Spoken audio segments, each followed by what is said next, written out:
плей-офот кај МСТ Скопје. Крстевски 8, Петков 7, Миловановиќ 3, Магдевски 2, Маслинко 4, Едвин 6, Дамјан Стојановски 2, Војдан Стојановски 5 поени, помалку расположени кај ТФТ, кошарка и Ташовски 5, исто и Браун, Говенс 11, Хотон 3 и Зафиров 5.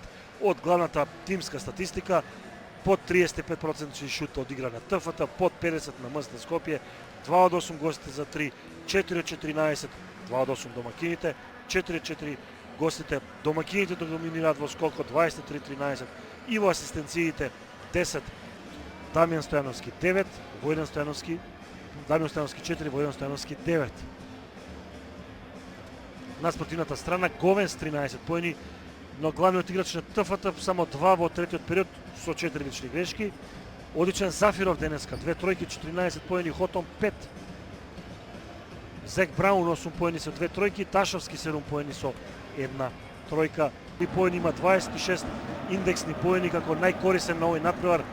Маслинко реализираше 11 поени, двоцифрен во екипата на МСТ Скопје беше и Војдан Стојановски 12.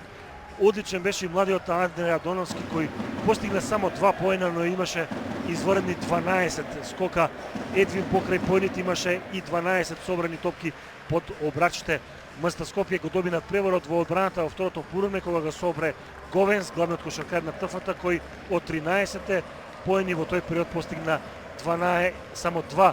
Зафиров одигра одличен надпревар, постигна 12 поени двоцифрени, кај кошаркарите на ТФТ со по 10 поени беа Ташовски и Браун. Во контрола на цел надпревар, во многу подобри статистички податоци, решавачки беа оние меѓу главните, катастрофалниот шут за тројка на ТФТ од само 24%, 8 од 33. МСТ Скопје доминираше во скокот, 50-33, беше подобар и во асистенциите и затоа доигрувањето ќе го дочека од најдобрата позиција. Почитувани гледачи, благодарам за вниманието и пријатно.